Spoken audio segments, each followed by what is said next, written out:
Sup squad, Ben here, otherwise known as Mr. Hardtail. This is my 2021 Commencal Meta HT, freshly built up. Let's go over it. Commencal's changed just a few little things on this frame. And you know what? I feel like that's a good thing. Why change something that's already so awesome? They made little adjustments that are just spot on in this guy's eyes. So let's go over it. Alright squad, so here she is. Let's just start with the color. The color's so good. This is called Sand. And it's a beautiful matte tan finish. I absolutely love this. So no gloss, nice and matte, looks freaking bomb. I love it. Now this is a size large, just like my 2019 was. And let's just go over a few of the things that Commencal has changed. Not many things have changed, but just enough to make this bike even better than it was before. So, number one is gonna be, boom, the seat post. So one thing that you may have heard me comment on before was, especially on the XL, was the seat tube length. I always felt it was just unnecessarily long. So what Commencal has done is, is they've shortened the seat tube length by almost an inch. I would say maybe 3/4 of an inch. They've shortened this down, giving this a much more aesthetically pleasing look. And obviously a lot more functional for when you want to get those really big droppers and get that seat, bam, slammed out of the way. So I'm really stoked. That's probably my favorite thing that they've changed about the bike. The second thing that I've noticed right off the get-go about the 2021 Commencal Meta, the frame is actually quite noticeably lighter. I didn't know that that was going to be something that they were planning to do, but literally when I was building this and I had both frames hand in hand, the new one is quite considerably lighter. I don't have the actual weights or measurements. I'm sure you can find those specs online if you wanted to dig, but in my personal opinion, it definitely feels lighter. So, another thing that I noticed, I could be crazy, but they told me they tried to work on the back end feeling a little bit more responsive and a little bit more supple. So when I compared the two bikes together, I did feel like Commencal slightly changed the pattern and width of the rear seat stays on the rear triangle. So I'm wondering if they're looking to get a little bit different feel out of the rear end. I know guys like Hardtail Party and such say this is a pretty harsh ride. I never myself had an issue with it, and I run some pretty chunky stuff. I actually really like the feel of it, but I can tell that they've tried to address it in some form of way. Also, something I thought I noticed was I feel like they made the rear triangle just a tad bit wider than it already was. So, for reference, I'm running right now on the rear Specialized Butcher 2.6 with a 37mm internal width. So that's a pretty fat tire with a fat rim, and man, there is clearance for days on both sides. And lastly, yeah, I guess, which is not really the frame itself, I've noticed on all their builds they are speccing the bottom brackets with a much nicer bottom bracket, which was something I did not like about the older ones. So that is super rad to see. So enough about that. Let's get into my personal build, what I've done, what I've kept from the old bike, and what is new. So let's get into it, baby. All right, squad, so let's start just like all the other videos. We're gonna work from the bottom and work our way to the top, just like my boy Drake, and just like the rest of the other reviews that I've done on this style of bike. So let's start with the tires and wheel setup. So just so you know, I'm running a 27.5 inch setup, but I am running a 29er fork, and I am able to run 29er in the rear. We'll get into that in a little bit. But as of right now, 27.5 with 2.6-inch width setup. So, front wheel. Front tire is going to be a Maxxis Minion DHF with the EXO casing. 27.5, and I'm running a 2.6 width. So it's nice and huge contact patch for rocking the HT. My rim is a Bontrager line 40 rim. So that's gonna give me 37 millimeters of internal width. So that's gonna give me a pretty huge contact patch, which grip and cush is king on a hardtail. Now, something new I'm running is I am running cush core this year in both my front and rear, and it's been awesome. So the rear, I am once again sticking with the trusted, cheaper version. I'm running the Specialized Butcher with the black diamond casing, or like Minion's version would be like the double down or DH casing. So I'm running this with the black diamond casing, 2.6, and once again it's also on a Bontrager line 40, which is 37 millimeter of internal width. I would run another Minion on here, but Maxxis still does not run any double down or downhill casing tires with a 2.6 width. Still waiting on that. I want to get my double Minion setup, baby. All right, so after that, we're gonna get into, I guess, the hub. It's a Bontrager hub matched up with the Bontrager rims. And the hub is the Rapid Drive, and I have the upgraded Paul version that is 109 pull or something like that, and it sounds fantastic. Woo-hoo-hoo! I'm gonna have to redo all this because of the train. Son of a bitch. So yeah, the rear hub is matched up with the rim, Bontrager rim, line 40, and I got a Bontrager Rapid Drive rear hub. And the cool part about that is, I believe it's like 54 points of engagement originally, but you can get a pull upgrade kit, and I believe it brings it up to 108 points of engagement, which I did, and it's like a $6 upgrade, yo. And you're getting twice the points of engagement. And she sounds pretty good too, so check her out.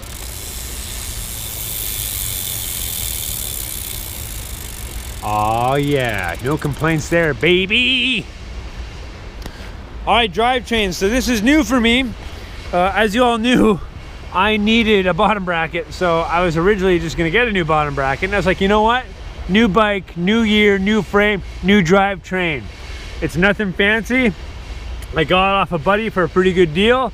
This is literally just a brand new set of SRAM NX Eagle. Pretty inexpensive. I picked the entire drivetrain up, including cassette, chain, derailleur, shifter, crankset, and bottom bracket, all for 400 bucks Canadian. So I'm pretty happy with that. It's going to serve the purpose just fine for me, and it looks pretty good too. My pedals, I'm still running, and I've become a pretty good fan, pretty big fan of these now. Are just the one-up components. The plastic pedals, man, they're so good. They're really, really grippy. They're grippy like an Atlas, but they're so cheap. Like these pedals are under $70 Canadian a pair.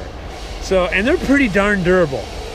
So if you break one of these, you're not like crying.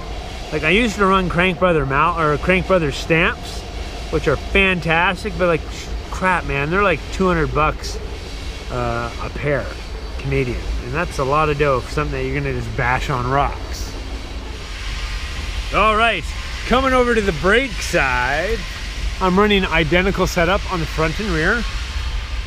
I'm running Shimano Z brakes. Those are the 4-piston downhill brakes with Shimano Ice Tech rotors at 103 millimeter, because I want all the braking I can get, especially in the steep stuff I'm running. I did change the adapter on the rear here to suit a 203 rotor, and they've been awesome, man. I love Shimano brakes. I think Shimano makes the best brakes. I don't care what anybody says. They're so easy to service. They're easy to burp. They're really bitey. You know, people either like a really linear feel on their lever or a really bitey lever. Like, I figure when I want to stop, I want to stop. So Shimano Z's with the 203s have been absolutely awesome.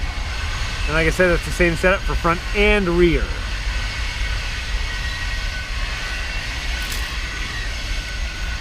All right, I'm actually still running the exact same dropper post I was in the original review video.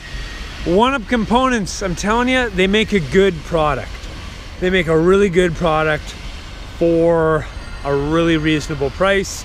I've literally had to do nothing to this dropper post except keep it clean for the last 2 seasons, and it's been flawless. And the customer service has been amazing. Any questions I ever had, they were immediate to respond. Yeah, any problems you have, they'll do whatever you can to resolve them. If I were to say any downside to their dropper post, it would be if you want to run a slammed down dropper post, meaning you want the collar all the way down, this tends to get jammed. Like, the dropper won't want to fully extend if you have a lot of clamping force around the collar if it's right slammed. So like right here, how I have it now, this can be as tight as you want and the dropper will work totally fine. But if you slam the dropper all the way down and then use the actual drop, it won't like to extend fully. So that's just something to keep in mind. I'm running 170 mil and it's been all right. So something else you guys may notice that I'm running now is a nice new saddle. I got the Commencal Overture. It's kind of like a dirt jump saddle, but it's really comfortable on my butt. It was inexpensive, and I just think it looks really good with the fork. You guys can tell me what you guys think in the comment below. And it was like 60 bucks that I got at a bike bar, so I'm pretty fired up about that. All right, now we're getting to the cream of the crop. So that would be my 2020, I guess 2021. No, it's a 2020. Fox 36 with the Grip 2 damper. It's a 29er fork, even though I'm running 27.5 plus wheels. And I'm running, boom, 170 mil travel. So that's a good amount of travel. But like I said, you want all the suspension you can get out of this bad boy. I absolutely love this fork. This fork is so supple. So I've had like the 2018, the 2019 36, and they've been great. They're the same. Has the RC2 damper, really good. Some people say they're firm. I always liked them. I thought it had a really good race feel. Really happy with it. Honestly, to tell you the truth, I bought the 2020 with the Grip 2 because I really like the orange. Sounds stupid, but I'm not gonna lie, full disclosure here, I bought it because I thought it looked cool. And then after I got it with the Grip 2 damper to the step, I'm blown away. This is by far the best fork I've ever owned on any bike, and I have no intention to get rid of this fork at all in the foreseeable future. It is amazing. It is so supple, but so supportive. I tend to run a really low amount of high-speed compression so that chattery stuff can get sucked up easy, but I'll run a little bit more low-speed compression so I keep the fork from diving, especially when I'm on the steeps. It's just been awesome. I love the fork. All right, up in the cockpit here, I'm still running those Commencal FU40 bars, so that's a 40 mil rise, and I run 780 millimeters wide. They are alloy. I did a couple of videos a little while ago about carbon versus alloy. I ran a 35 mil diameter with a 25 mil rise carbon bar, and it was so harsh. It was so harsh. I thought it looked so good, by the way. 35 mil bars carbon with a little bit less rise looks so good on the bike. They look so good. Like, they look good. They look really, really good. But they were harsh. They were really harsh. I went back to my 31.8 aluminum bars, which are these guys, and it's like day and night difference. I truly didn't think it'd make that big of a difference, but I can tell you firsthand alloy with the smaller diameter, way more supple. This is what I'll only run, 100% now. So up at the grips here, I just discovered these. Sorry, I just discovered these. I used to run death grips all the time, which have been really good, but I usually go through like 3-4 pairs a year with the amount I ride. I found these at a bike shop in Sun Peaks, maybe. And these are ODI grips, and man, they're so good. Double locking rings, which is huge. Really, really nice plush, but really grippy rubber. And I'm pretty happy with these. These might be my go-to for now on. I only kind of wish that these collars came in black instead of the brushed aluminum, but that's okay. A little update here too on the dropper lever. I'm now rocking the One-Up Components aluminum version, so I don't have to worry about breaking that anymore. So that's good. Worth the, I don't know, 60 bucks. Ugh. But you know, short-term pain, long-term gain, right? All right, yeah, my brake lever is just Shimano Z. Shifter is just the NX one that comes with that whole NX drivetrain. Nothing crazy there. I popped a new headset in here. I have the FSA headset, nice and smooth, really, really easy to install. They're just two races you press in. Bearings are good. I love FSA, make really good products. Tried to clean up the cockpit a bit here with a little bit of these clamps, which now Commencal has in their kits, which is really nice to see to help clean up the extra cabling. So one thing I'm going to let you guys know, if you're planning to build up one of these bikes, that can be a little bit of a pain in the butt, but it is a must if you do it. Commencal gives you the frame, and they'll give you these long pieces of foam that you can put on your cables that go inside your frame. If you do not put those on, you'll get the most annoying cable rattle on the planet. And if you look at my Whistler Crankworks downhill race footage from when I did not have those in, it is so annoying. I can almost barely watch that footage. I now suffered and put those darn foam casings on, which are a little bit of a pain in the ass, especially when you're rooting the dropper. Oh, but it's worth it. You just gotta take your time. Another thing that I noticed they updated too is I think their rubber grommets are a little bit higher quality this time around, or at least I'm hoping they are. The old ones were really, really easy to rip and really, really easy to mess up. So these ones kind of went in all right. So I'm pretty happy about that. And we'll see how long they hold up. And yeah, we'll go from there, baby. Well, gang, that's a quick look at my 2021 Commencal Meta HT. I'm really happy with the small tweaks that they made with the frame. I think they changed it in all the right areas. And I'm really looking forward to getting this thing out on the trails. I just thought I'd step outside here, my backyard, beautiful Vancouver, British Columbia. And I'll give you guys a quick oversight before we shred this bad boy in Whistler this weekend, baby. So stay tuned for those videos. If you like this kind of stuff, or if you like hardtails in general, feel free to like and subscribe to the videos in general. You know, I just do this because it's fun, and I love to spread the stoke of hardtail bikes. On a side note, I just want to make a big shout out to my local bike shop of choice, and that's North Shore Bike Shop in North Vancouver. They haven't asked me to say anything about their shop or help me financially or any of that kind of stuff to say anything like this. It's honestly just out of personal experience. I truly think they're like one of the best shops you can go to in Vancouver and the North Shore. So if you're ever in Vancouver or on the North Shore, riding like from Seymour, Cypress or something like that, pop into North Shore Bike Shop. Tell them Ben sent you. They'll take care of you. Amazing crew there. They really care. They really want to put a smile on your face and give you the best deal possible. So until the next one, I'll see you guys out there. Boom!